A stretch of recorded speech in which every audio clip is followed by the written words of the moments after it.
Good morning. Today is October 3, 2021. Good morning, fellow investors. And today I would like to project my dividend income after 8 years. So, in my last video regarding my dividend portfolio update, I have indicated that my total dividends for September 2021 is 339 and my total investments is 32,961 with a rate of return of 12.3% and total deposits of 4,170 per month. Now the purpose of this video is to project my potential dividend after 8 years, because in 8 years I am planning to retire. So at that time, after 8 years, I will be 55 years old, God willing. So here is my goal, is to increase my portfolio to 739,000 and my dividend per month is 7,390. So this is all using 12% return on projected dividends using the dividend reinvestment strategy. Now the key principle here is dividend reinvestment. Dividend reinvestment is that you are not withdrawing your dividends, you are just reinvesting and reinvesting until you reach a certain goal, and then at that point you either decide what to do. So in order to see the projection, I have made a table here. Oh, I'm just gonna focus a little bit. So the starting amount is 32,000. I just rounded off the numbers. 32,000 as I have previously seen, and the starting date is September 2021. The dividend I just reduced to 320 for simplicity, but it's actually 339. And then the additional investment I just rounded off to 4,100 for ease of calculation. But the real additional amount that I'm adding per month is 4,170, as you have seen. So assuming 12% yield, so at the end of October 2021, we just add the starting of 32,000 plus the dividend 320 plus the 4,100 additional invested amount. So now the sum of the three is 36,420, and now on October, 36,420 times 12%, the dividend will be 364, and then I add again an additional investment of 4,100, and so for November we now have 40,884. Now that is just the total of the October amounts, 6,420 plus 364 plus 4,100. And so again, for November 2021, my dividend would increase. It will now be $409 per month, and then I add again 4,100, and so for December it will be 45,393. So for December, that was just the addition of the November values, 40,084, 409 plus 4,100, and so the process keeps going on until the end of 10 years. So let me just show you what happens after 1 year. So after 1 year, my portfolio would then be 88,057 and 881 dividend per month. And then a year after that, so September 2023, my portfolio will be 151,223, and my dividend per month is 1,512. A year after that, it will be 222,000 with 2,224 dividend per month. A year after that, September 2025, it will now be 302,000 with 3,026 dividend per month. A year after that, it will now be 392,980 dividend portfolio with a dividend of 3,930 per month.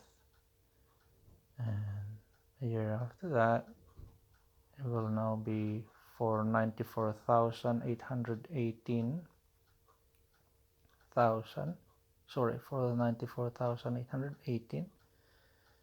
portfolio and 4,948 dividend per month. And just a year before my retirement, on 2028 September, it will now be 609,571 with a 6,096 dividend per month.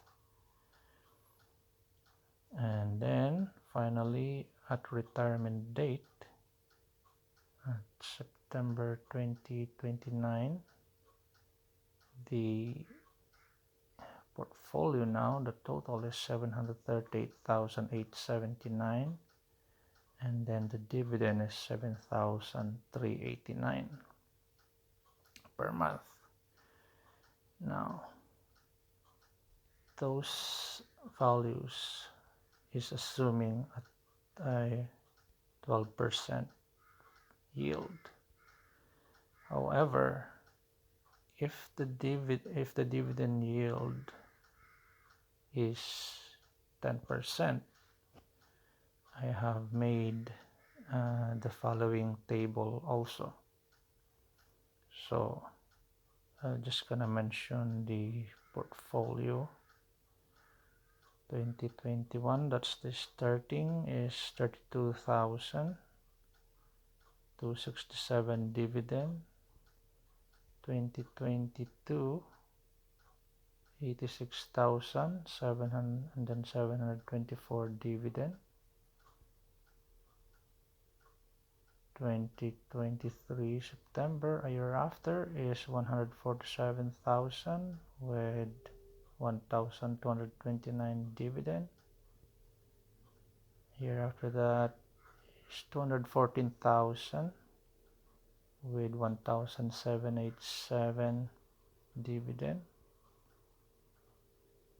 2025, 288,000 with 2,400 per month dividend. 2026, 370,000 with 3,085 dividend per month. Year after is 460,000 with 3,878 dividend per month. And a year prior to retirement is September 2028. Will now be 560,000 with 4,668 dividend per month. And finally, at retirement date, 670,000 portfolio with 5,585 dividend per month. So there is slight difference between 12% and 10%. So for 12%, those are the values: 738,000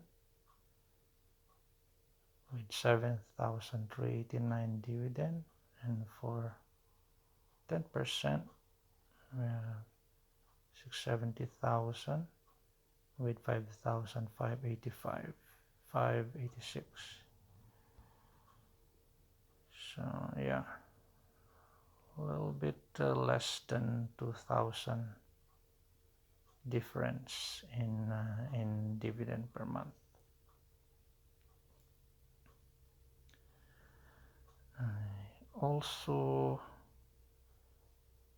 I also calculated the estimate Tfsa. This is to break down my total investment. So the maximum Tfsa, because Tfsa has a limit of 6,000 a year, so I just calculated after 8 years, or 8 years from now, on 2029, the maximum Tfsa that you can contribute is only 123,000 per year. So that will estimate to 1,230 per month dividend.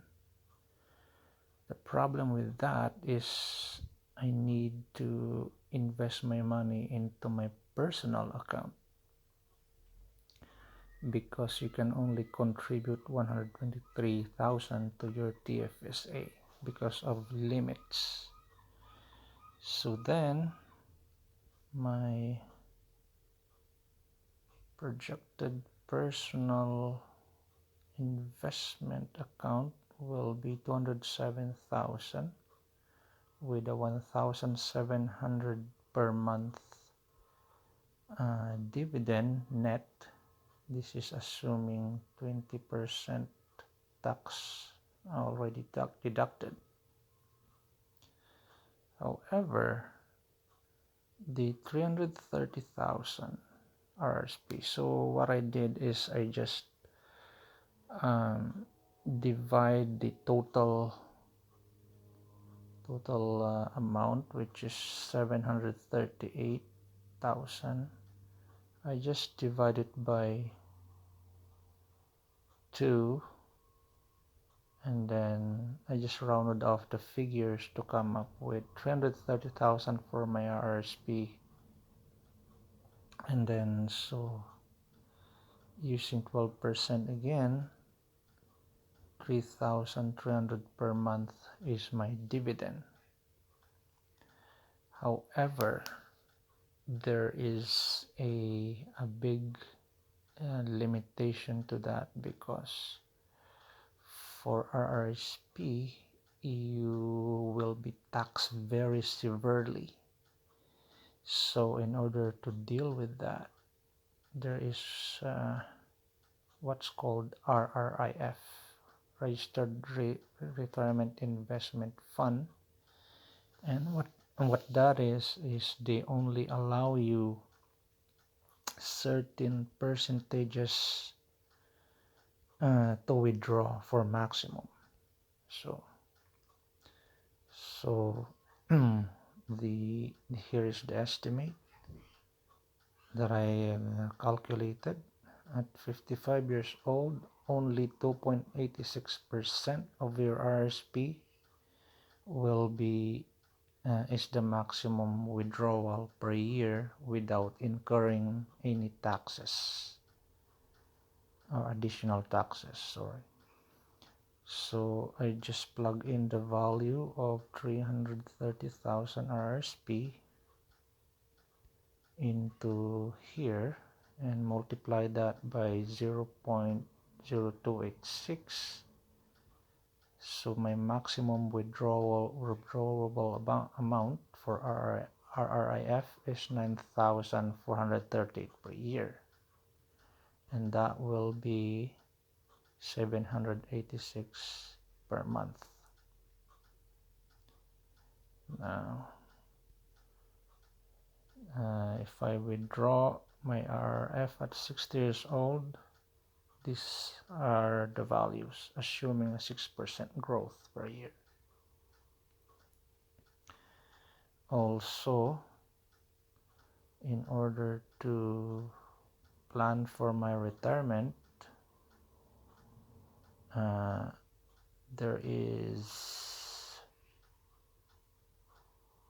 calculated the pension amount that I will receiving from my work as well as my wife when I retire at 50, when we retire at 55, 1,800 per month for me and 500 per month for my wife is the estimate pension that we'll be receiving from our employers. And so adding all the three, so we get the total Tfsa plus personal account plus RRIF plus pension between both our pensions. We have an estimate of 6,000 per month income for the month. This is assuming retirement 55 years old in January 29, assuming 12% dividend yield and using the power of dividend reinvestment.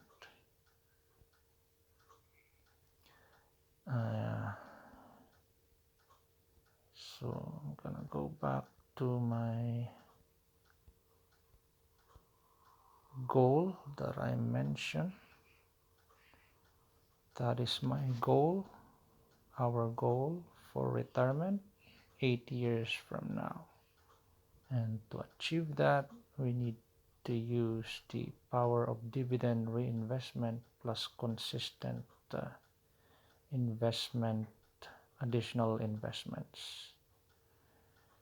So I hope you got something out of this, but the key takeaway is to consistently save and invest and use the power of dividend reinvestment. So you're not withdrawing your dividends, you're just reinvesting them, reinvesting until you reach a certain goal, and that's when you decide to do something about your money.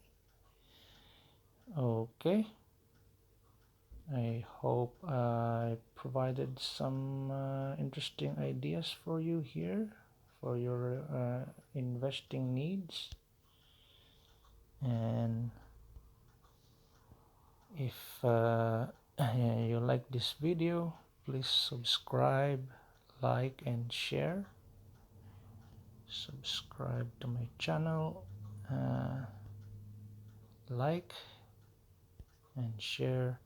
It's easy and it takes only a few seconds. However, I do greatly appreciate it as it's your way of supporting the channel. Okay, have a good one, and I hope you also invest wisely using the strategy of dividend reinvestment. Okay, cheers, have a good one, and take care.